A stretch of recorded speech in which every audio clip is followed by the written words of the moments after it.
sheltering the homeless, welcoming the stranger, and loving your enemy. That was a losing proposition in the 1st and 2nd century. I would suggest it's a losing proposition today. It's the very thing we need to do if we want to rehabilitate the text we say we believe in. So you study the Book of Enoch or the Templars or the Dead Sea Scrolls then? The Dead Sea Scrolls have some of the stuff that's in here. Look, I'm not interested in extra canonical writings. I'm generally overwhelmed with the ones we have in the book.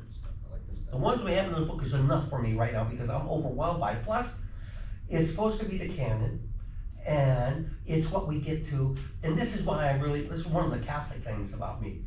A Pope back in the 60s or the 50s, I think Pope Pius XII, I think it was, or one of those guys, wrote an encyclical on Holy Scripture. When I was being raised, we were not taught to read Scripture without a priest. And we were told, like, we're not like the Protestants where they can just pick up the book and pretend like they know what's going on. We got to have a priest tell us what's going on. That's how the 50s, that's where I was raised.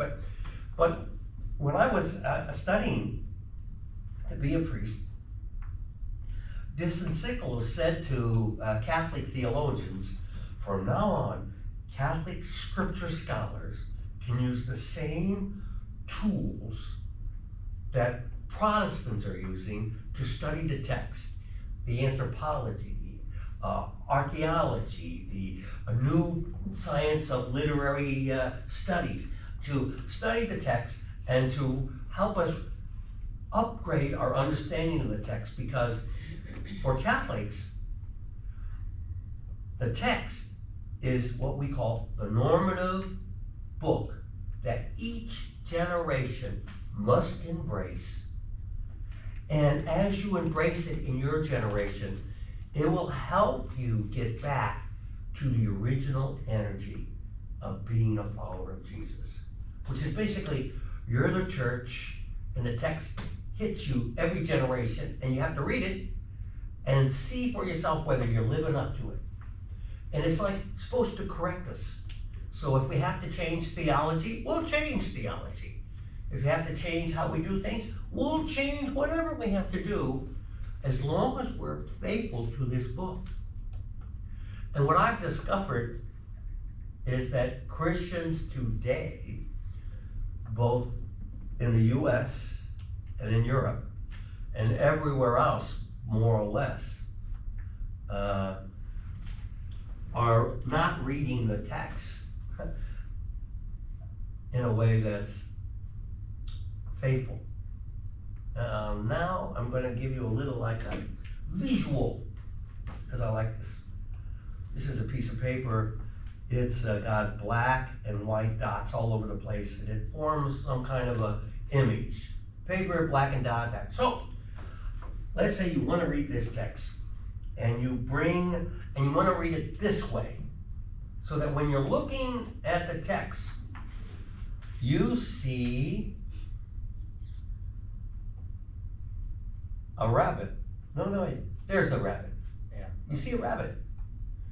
And you're saying, like, when I read this, I want to look for the rabbit. And you know what you'll see? You'll see a rabbit. So some people, after Constantine, after they made the dogma and the teachings and the creeds, they say, you go to this book to find the truth of the dogma, the teachings and the creed. We believe in a Trinity. Then you go and look for a Trinity, and you know what you're going to find? You're going to find a Trinity. You're going to find whatever dogma you're looking for in the text. But I'm trying to tell you that the text wasn't written to be looked at like a rabbit's there.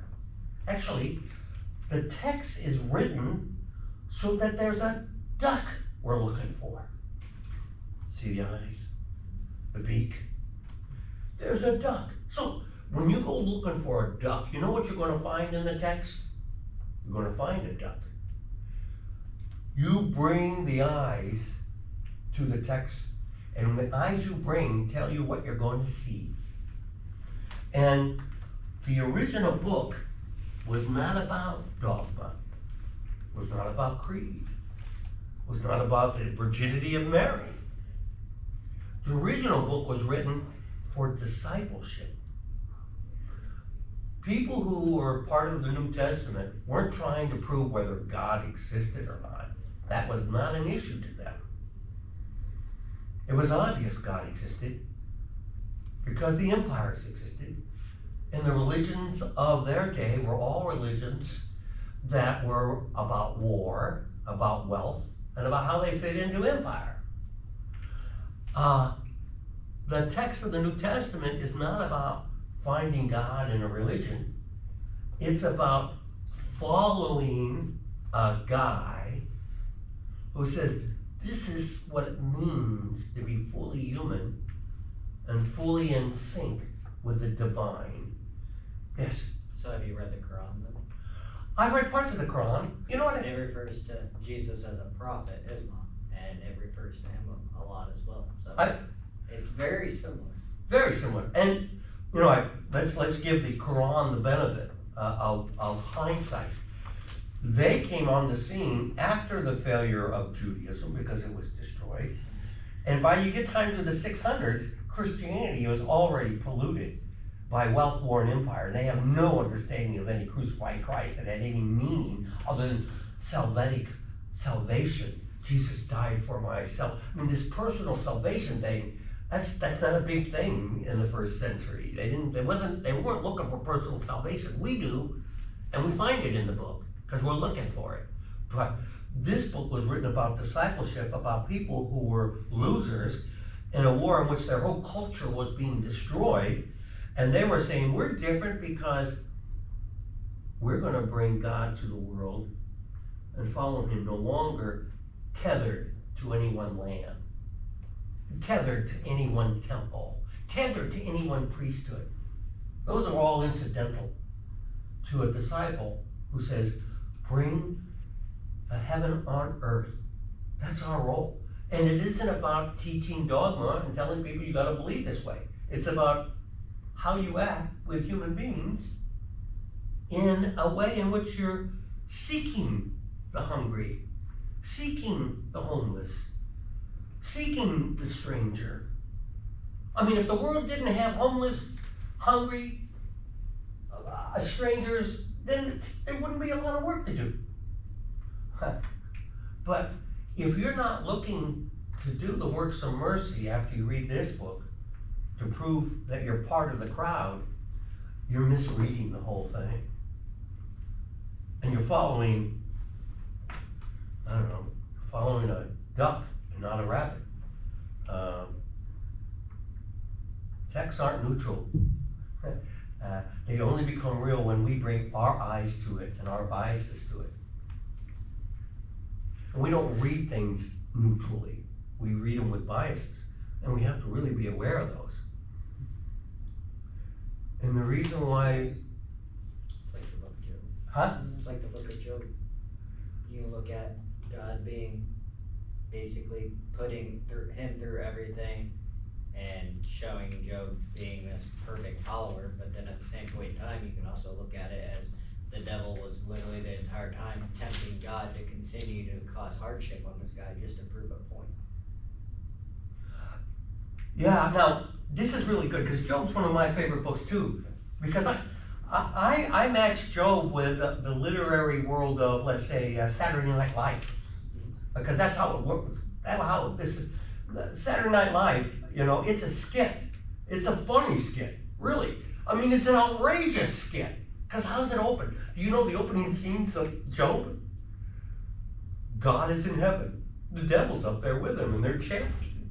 That's a big joke. That's like, oh, you gotta be kidding. Did that really happen? No, the literary thing is, they're just using this as a literary device to get into human issues. And Job is a great explanation of why bad things happen to good people. And that no matter what happens, you pick yourself up and you follow the path. Yeah, that's what Job's all about, but it's really, really, as a piece of literature, it is funny. The setup is absolutely funny. I think, I mean, get the scene. God's in heaven, the devil comes up and says, hey, how's it going? And the devil says, yeah, well, you know. He still has a family, so God kills his family. Oh, he still has his looks, God gives him leprosy. Right. It's an abstract, extreme picture that's supposed to be funny to teach a lesson. I'm all right with that. Yeah. But at the same point in time, it could, like I said, it could be used as a perspective of basically the devil got over God by making him continuously make this guy's life worse just to prove a point. Yeah, you can look at it like that because that's what you're bringing to the text. You want to see a God that's trying to prove a point. I'm seeing Extraordinary Jews making a great literary effort to talk about a basic human experience about what it means to be godly. Yeah. There's a lot of examples like that.